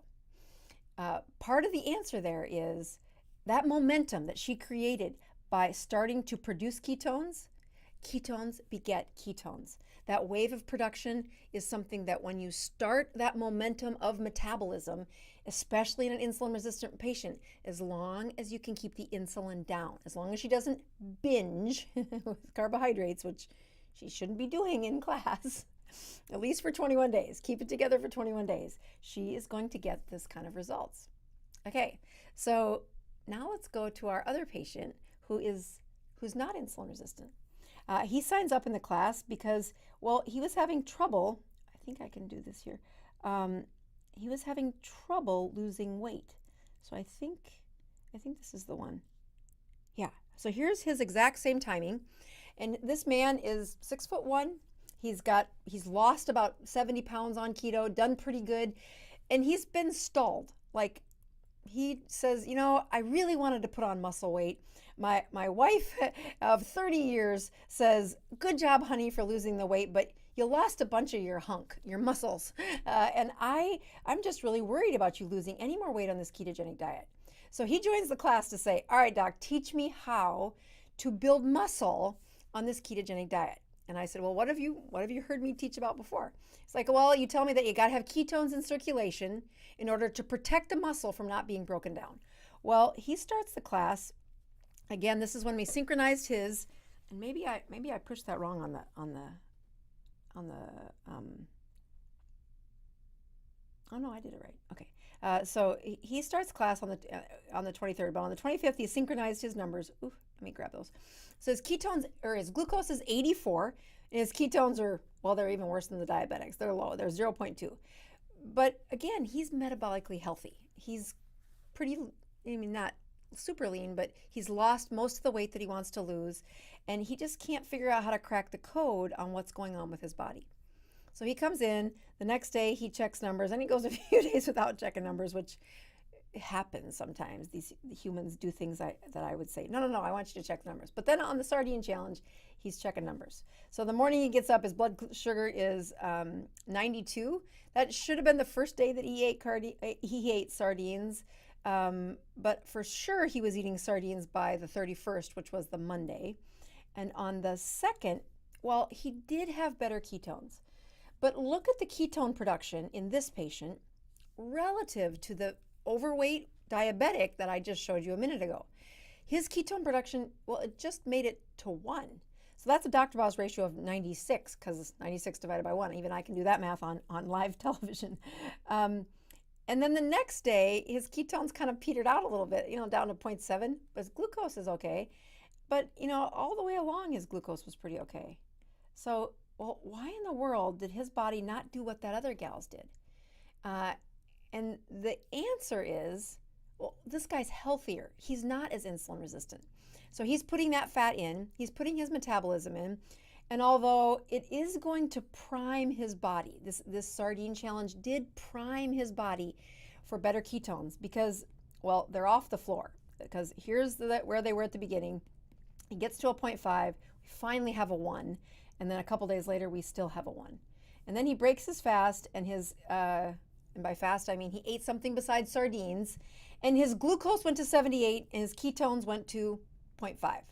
You're like, huh, okay. So he didn't have nearly the response of that metabolic challenge, that metabolic just flood of ketones in his system as compared to the diabetic, the insulin resistant one, who, I mean, again, she's been trying just as hard as anybody else, but she couldn't get those ketones to do what they were supposed to do either. She couldn't get that blood sugar down. And by golly, when she ate sardines for 3 days, as she swallowed the fat, it was probably the only fat she had access to, as opposed to this guy who is much more insulin responsive. His weight's gone. He's at a stable weight. He really wants to bulk up and have that muscle mass back, but that's an equation we're going to help him with. And in the process, in his classroom, his numbers don't get nearly as flexed as the diabetic, but they're responsive. So within a day of eating, he's back down to what I would say his normal baseline here of his blood sugar of 78 and ketones of 0.5. So pretty close to what they were at the beginning. Like, he had this little bit of improvement from the sardine challenge, and then it was kind of over. But let me show you now what happens to his metabolism. Let's see, I think you have it here. Yeah, his metabolism when he did a water fast. So, all right, so here's how the story progresses. This is the same patient, and you'll see that, yep, these were his numbers at the beginning, and then he skipped a few days, and then he did his sardine challenge, and he had this little huppity hiccup here. And then he gets to the last couple of days, and that last couple of days is a water fast only. And so here's his water fast. I don't have a glucose for that one, but ketones are up off the floor, 0.6. And then yesterday, he's been fasting, no food, at least for, so yesterday was Monday, and that was done in the morning. So he was probably only 24 hours, not even 24 hours, probably only 12, 15 hours into his fast. So a better response than he was having at his morning numbers here, because I expect he ate somewhere mid-afternoon on Sunday, and Sunday was the 5th. Yesterday was the 6th. Today is the 7th. And today he has his best numbers ever. He's now 36 hours into his fast, and his ketones are 1.1, his glucose is 78, and I can't wait to see what his numbers are tomorrow, because, well, he's pretty competitive. He's one of the ENTJs in the group, and I can smell my own kind. His personality is very strong and driven and authoritative, and he's like, no, I can make it through a 72-hour fast, no problem. And that is, I can't wait to see what his numbers are tomorrow, because his water-only fast now has done things to his system. Mainly, it rapidly opened up the fat cells in his body that had the resource that he needed, which is ketones. His body found them, recruited them, and used them. And it did it better than he did on that sardine challenge. Why? The answer is his body has been using and distributing the energy from fat on and off for the better part of however long it took him to lose this 80 pounds. His body was already jump-started, was already working. When I go back to the diabetic, we're going to go back one more time in hopes that I can drive this home. Oopsie, I gotta go here. There we go. That's what I want. We're going to change that date range a little so you can see what happened to her diabetic, her story. So yes, we start on the first day of class was the 23rd. We're going to take it up to today, which is the 7th. And now we're going to go look at her numbers. Again, this is live, so I don't know if she's checked numbers again. Oh, look at that. So here's where she started in the class. Remember this? 159 glucose, ketones of 0.4. She gets into the sardine challenge, and now her ketones are purring. She's got the production of ketones because she has access to fat, okay? And unfortunately, with a ketogenic or with an insulin-resistant patient, they can start following a menu of a ketogenic diet, but if they don't first correct the access to fat, and at the beginning of a ketogenic diet, the most important part of an insulin-resistant patient is to consume enough fat to do this, to start metabolism, to start that motor of ketones burning. And here comes the next one. And here she does. And now she gets this really good surge of just life after the sardine challenge. That's awesome. And whatever she's eating, it's enough to satisfy her. And she's got better blood sugars than she has had in months, the whole time now. This is, again, a type 2 diabetic, high blood sugars, averaging over 200 6 months ago, and wanted to fine tune, how do I get to the next level in my class? So here comes her fast. Had she done a water fast, first day in class, she would have never produced ketones to 1.2. How do I know this? I have hundreds of patients that show me, oh, you can't do that in an insulin-resistant patient. Their access to fat is so locked under insulin that you have to lower it so much before you finally start to open the fat cells found all throughout her body. She's got plenty of fat that we could have given, but it is locked away because of how hard insulin pushed that into storage, pushed the fat into storage, and it is not going to let it out until those cells start listening to insulin again. And that includes time. So as she lowered this blood sugar, she's now got that blood sugar down from 160 to down to 118, and we're 2.5 weeks into our metabolic challenge. And we've only got 4 days left of our class together. But what we gave her was this steady reduction in that blood sugar. And what was happening is, well, her insulin was lowering. Now, it wasn't lowering in the place where we've studied this in insulin-resistant patients. They lower their blood sugar, they lower their blood sugar, and then they wait, and they wait, and they wait, and they wait, and they wait, and they wait. I mean, 2.5 weeks I've seen them before they get the ketones out of this level if they're just waiting for insulin. And the truth is, it's probably because they eat. They're so stinking hungry that they finally eat, and then that pushes the insulin right back up again. That pushes their sugars up, and their insulin goes up, and then there's such a memory in their insulin-resistant cells that they do not get to this beautiful phase of, oh my gosh, she finally feels good. She finally has ketones in her brain enough to say, oh, this is what the ketogenic diet feels like. And now she is in a water fast only, something she's never been, I don't think she'd ever done before, or if she's done it, it's been a while, and got not only blood ketones down to up to 1.9, you know, a really solid production of ketones, but she has a glucose, almost one of the best numbers she's had. So again, I can't wait for her numbers to come in tomorrow morning too, as I'll look at her in class, also be able to say how much metabolism is improved for her. That won't just end at the end of class. She has this motor purring, if you would. She has the recruitment of not only putting ketones in circulation, but spitting them out of the mitochondria in her liver, to the point where she's held a steady state of ketone production for now a week, almost 9 days now, 9 days. It's like you take the little spin of a top and you pull the zing, and they start to spin, and they start to have this momentum of good metabolism. And once you get it going, it lasts far longer than class does. The other things that she's been super excited to share is how much she's improved, because, she knows I'm looking at her numbers. That she's like, well, I just can't hide it anymore. I've been lying to myself that I was really getting better, and then you're right, I would get to a part and just say, oh, forget it, I'm diabetic and I'm just destined for this poor health. And it's not true. She has a support system now. She has people in her classroom that care about her. She has a coach that's been doing such an awesome job of encouraging her and saying, stay the course, this will get better, and don't give up. And by golly, the biggest win in that class. Yes, I'm really happy that the guy is going to learn how to bulk up his muscles, so his wife is proud of his muscles again. But I'm super proud of that diabetic for saying, no, trust me. Eat all the sardines you want while you've been doing these other steps in our class. And I contend the 3 major things that are happening in that patient while she's eating sardines is, number 1, she is delivering fat to the mitochondria in her liver. Where's the fat coming from? Her mouth. She has plenty of fat on her body, but she can't access that until her insulin is better.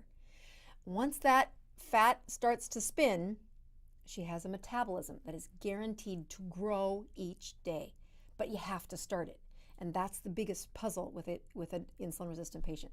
The second thing that happens in a sardine challenge is the types of fat they're eating are the short chain and the medium chain triglycerides. And those fats are short chain and medium chain. And they do not require sorting through the lymph system to get the outcome of ketones through the liver. They go right in through the portal vein and they deliver ketones rapidly and in abundance. It's like a whole bucket of them. And the third thing that happens when you eat a ketogenic diet is portion control. Now, I give them unlimited food, unlimited amount of food, but it's much easier to eat sardines for 3 days than nothing. But it becomes harder to eat sardines by the third day. Not only, well, they're not as bad as people say. They really aren't. But there is quite a smell with them.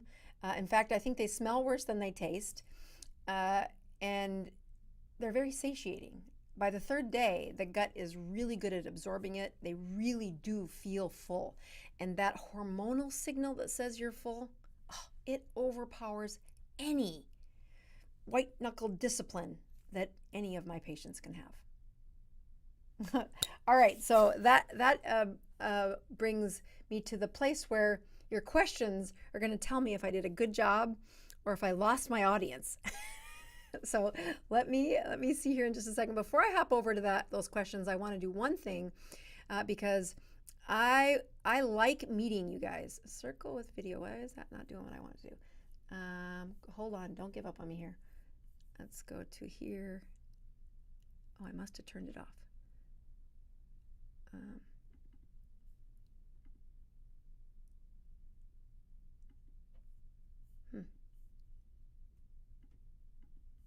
Why is it doing that? Safari. Why did it do that? Oh, I don't know how I'm gonna share this with you now. Let's see. Oh, you know what I might be able to do? I might be able to do that here.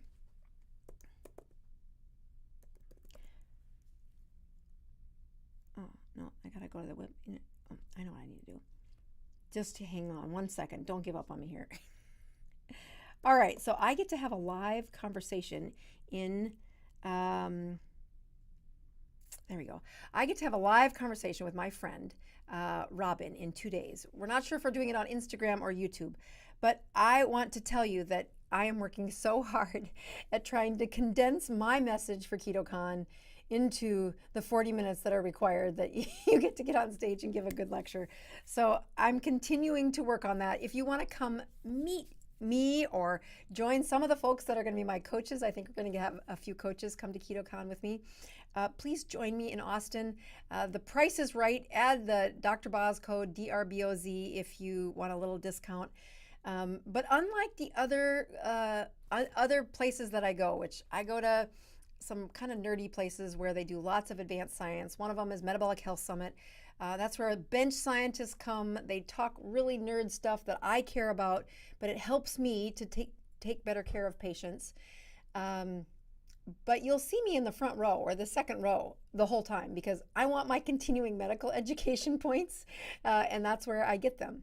The second place that I will be going to routinely is the Low Carb USA. I just did that last week in Boca, and I got a bunch of continuing medical education points for that too. But at KetoCon, I get to be social. So if you're looking for asking me questions, coming around and just meeting me, which I really like, well, join me. Join me in Austin. All right, let's hop over to those questions and see if we've got some good ones for today. So, all right, we're going to start with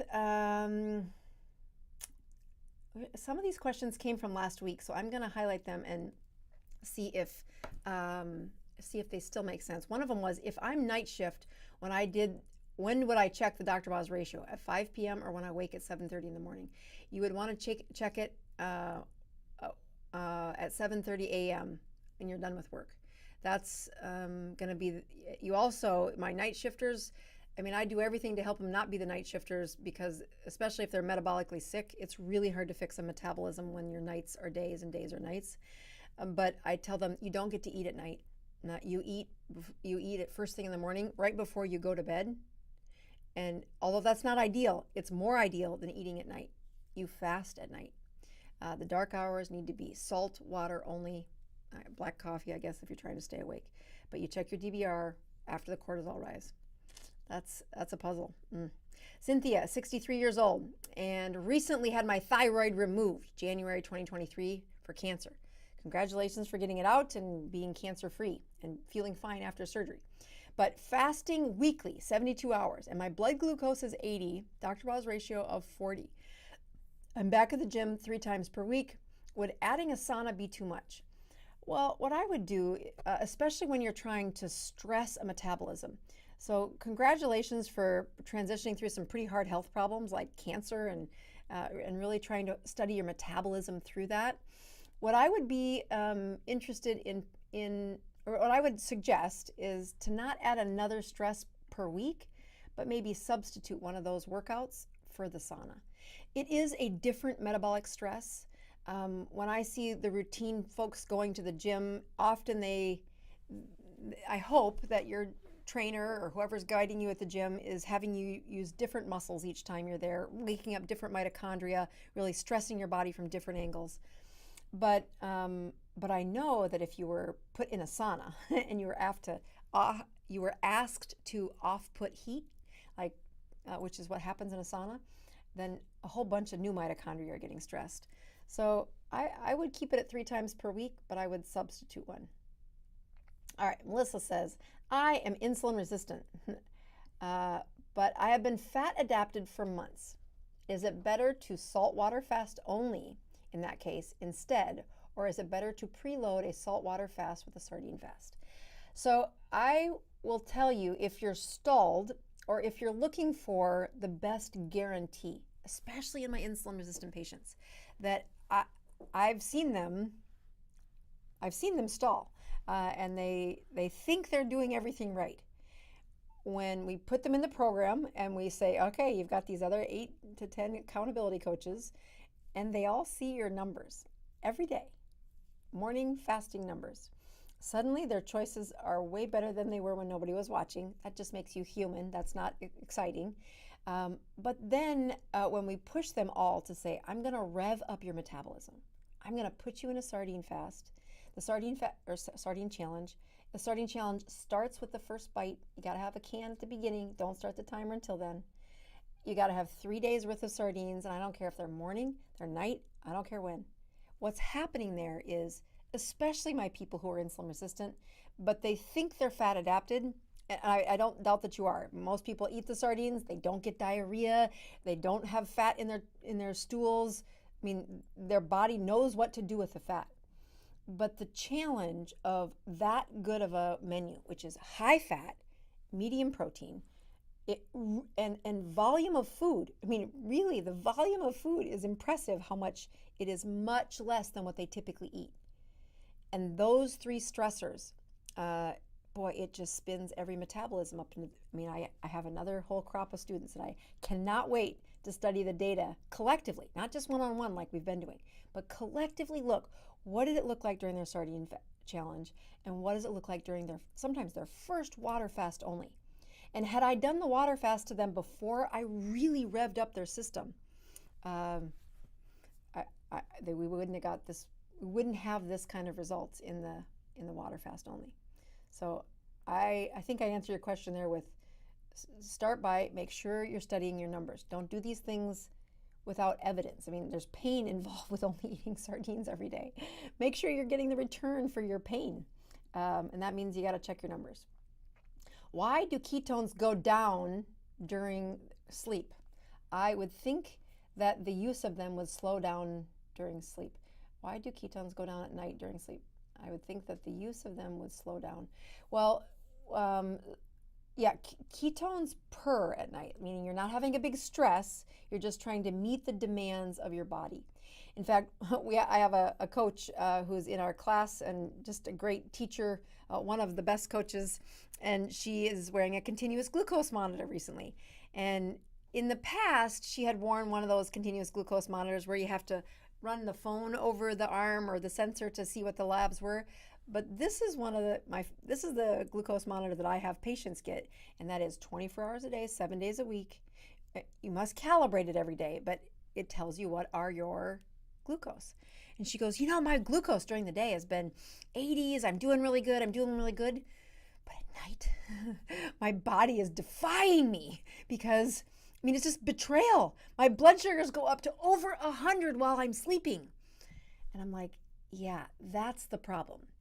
And when you look at some of the other strategies that we use inside the 21-day metabolic kick or keto continuum, it's that elder problem where she's been around the sun a few times more than me, and she's been insulin resistant, probably about the same time as me. She's been quite the exerciser. But when insulin resistant hits, nobody tells you. You just suddenly notice that you're putting on weight and you can't get it to go away. And then what many people do is they lower the fat and they lower the calories and then they exercise harder. And really what they're doing is they're taking their metabolic rate down. Their metabolic rate is going down. The opposite of that happens on a ketogenic diet, but you have to keep pushing your ketone production.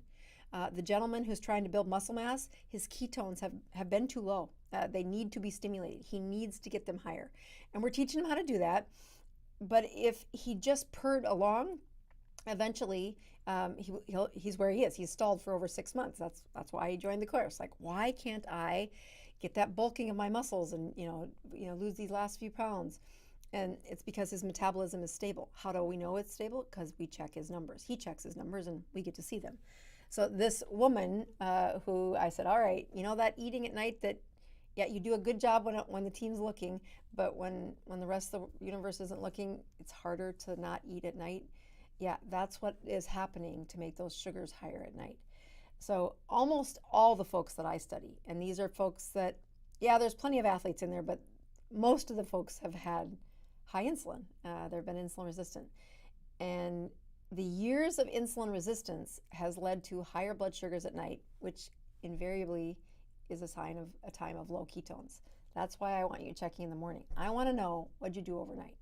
And then as you burp out a bunch of cortisol to wake you up in the morning and there comes a wave of glucose, I want to know how well did you keep get the blood sugar back down, and were you able to keep ketones in circulation, or did they wash away with that wave of cortisol, that morning cortisol? All right, one last.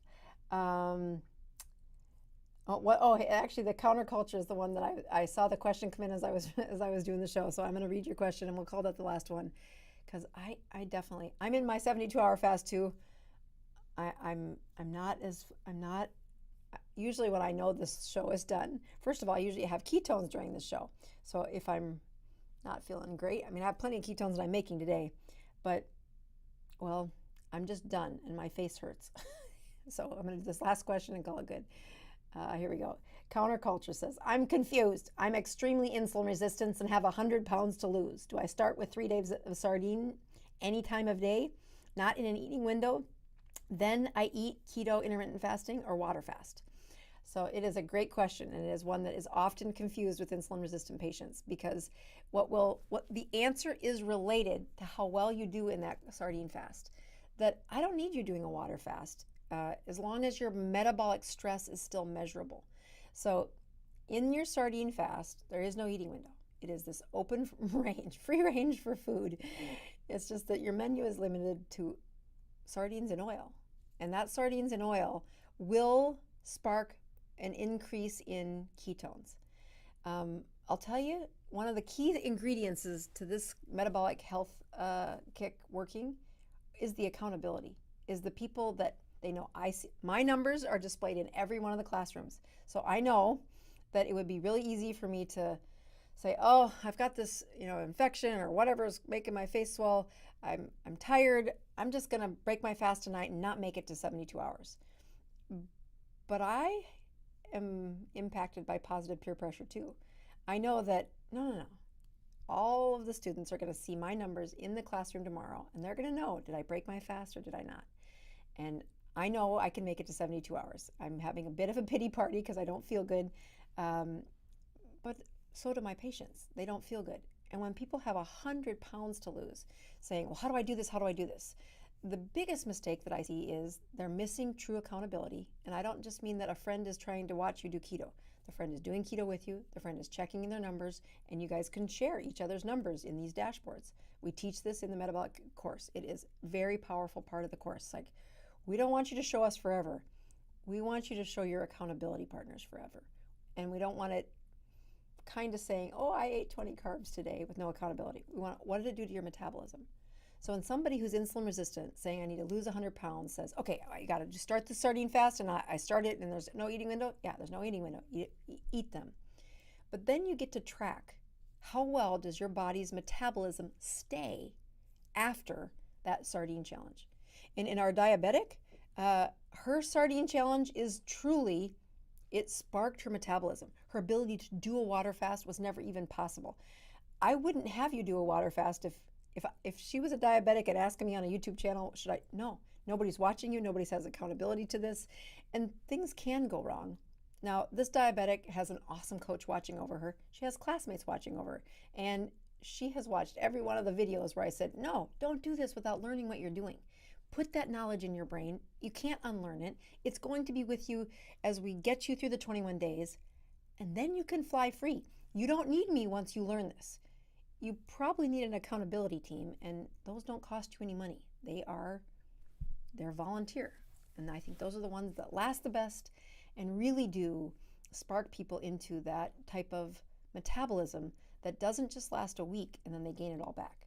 They really are in this for a lifetime, and they truly reverse those medical problems one ketone at a time. How's that?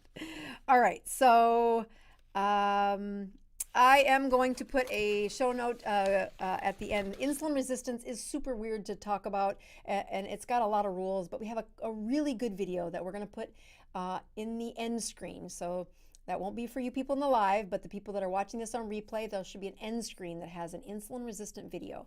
YouTube loves it when you click on those because my lives get circulated more if people click on the end screens. So I do want to say one more hi. I see John Ford out there, and just want to say your fatty tail is still one of my lessons in this course, and I just can't thank you enough for sharing your, I think you used mackerel in yours, but I use your spreadsheet. I tell your story, and it truly helps people to see how well you did and now how they copy how well you did. So thank you for that. We'll watch that end screen, and we will see you next week